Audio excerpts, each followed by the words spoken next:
Up until this point, we did the imposters, we did the killings, but now it's time to find who is the actual imposters. It's time to let the players vote on who they think the imposter is. How does this happen? Of course, through the help of the emergency meeting. How do they work is that each player can vote, or they can not vote, and depending on the outcome, it might be that one player is kicked out from the ship or no outcome. So in this video, we're focusing on how to implement the voting and of course kicking players off the ship. Hi, I'm Adrian and welcome to the place where game dev begins.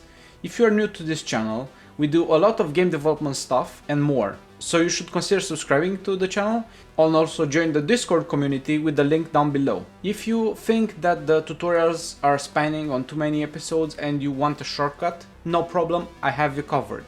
I got a package assembled just for that. By the way, it's half price up until December. You can get it also in the description down below. It's a package from itch.io. If you want to get the package for free, I have a couple of options. The quickest one is to join the game jam that you have at the end of December, and every person that joins the jam and submits a core gameplay loop, they will be eligible to receive a free package. So if you're interested in the package and interested in the game jam, be sure to check this video out. Now let's get started. The first thing when starting with the player voting is of course the player's name. How can we vote someone if we cannot know the name of that person, right? For this, we need to change the lobby to support the player name change input field and some logic of assigning the name. I left everything at real speed so you can follow the tutorial more easily. The first step is to set up some images that will become our player name window. You can customize them as you like. What is important here is to have an input field to allow the player to change the name, a button to toggle the name change, and a label field to display the finalized name.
Make sure that all the fields are correctly parented to the player name object.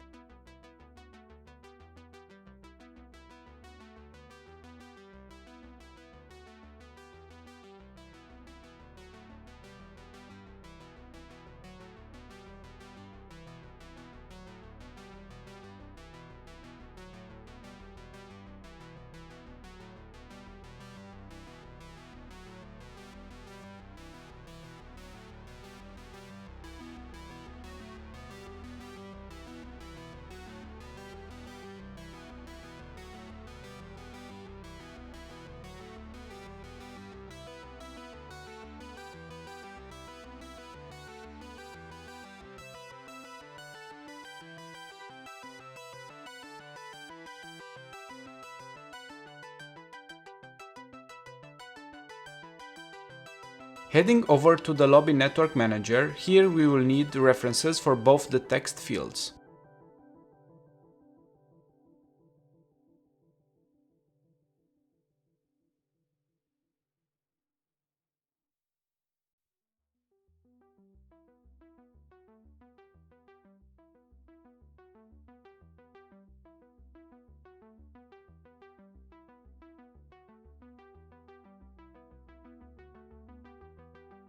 We will also need to keep track of the state in the player name change. This will be done through a bool variable.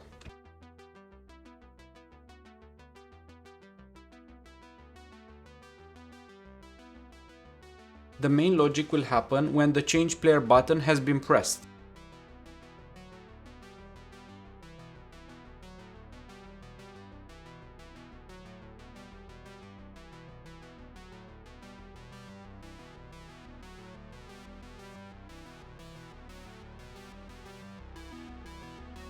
Here, depending on the current state, we need to do some assignments. If the name is not changing and we press the button, the name will be changing. This means that we need to get the player name from the label into the input. Also, it's good to activate and deactivate them accordingly.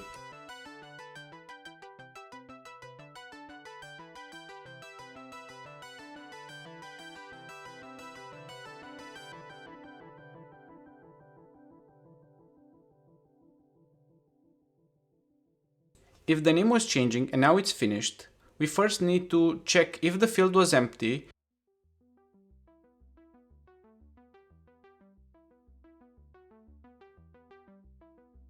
If the player name is too long, we won't accept that input.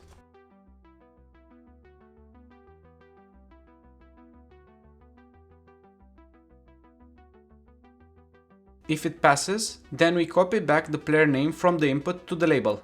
One thing here, we also need to assign the new name to Photon in order for it to be aware of the change.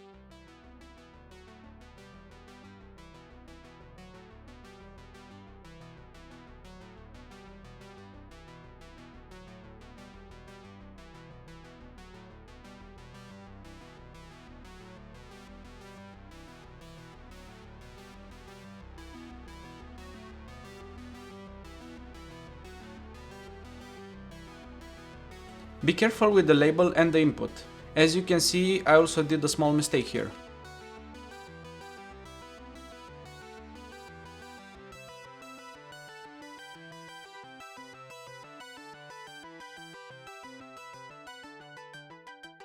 If we update the player name, the player list does not automatically get updated.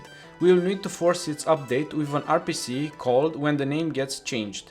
This will propagate to all the clients and update their list respectively.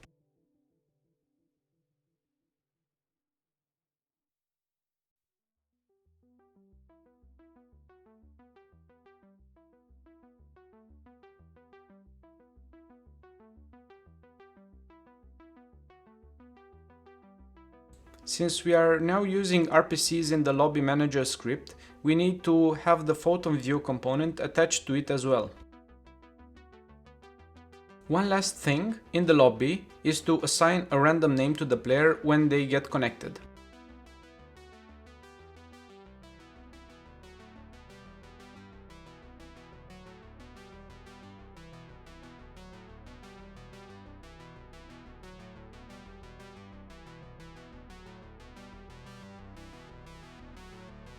We also need to assign the newly created fields to the lobby script.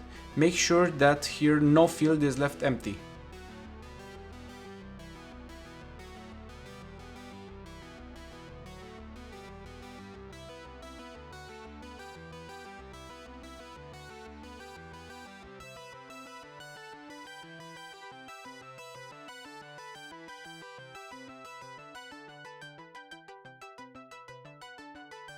And lastly, the change name button needs to call the function from the lobby manager. Okay, good.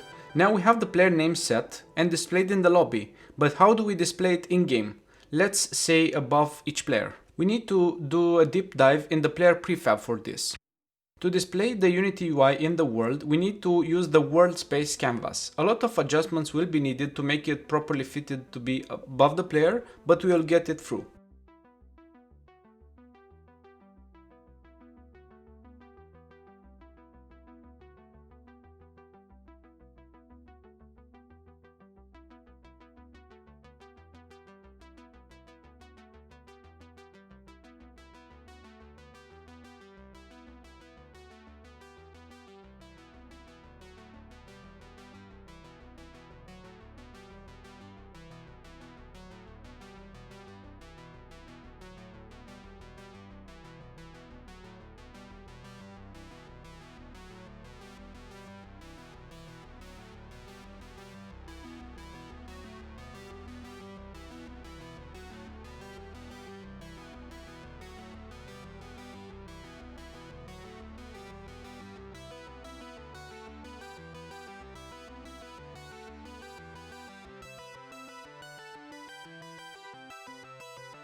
Now, for the code, we need to make some changes to the player info script. First, we need a reference for the player name text we just added in the world canvas. Next, we need to assign it to the local player name. This is very easy because we know that we own the Photon view, and Photon also provides a nice functionality to get the current player's name quickly.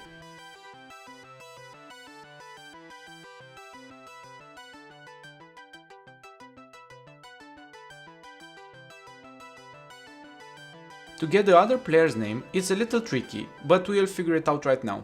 Photon does provide a list of all the players. We just need to cherry pick by checking each player with the actor ID and seeing which one is the correct, and then returning the value.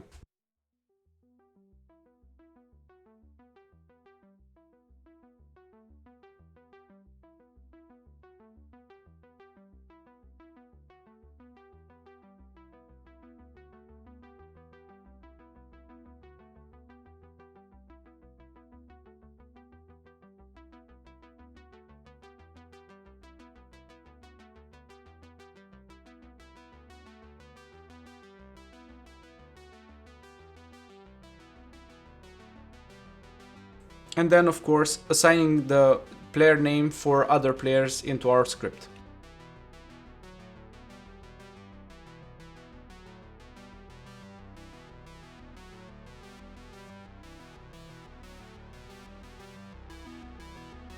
And this is the final result. Just one last thing, I forgot to add in the master client script a if check. Please make sure that you also add it yourself.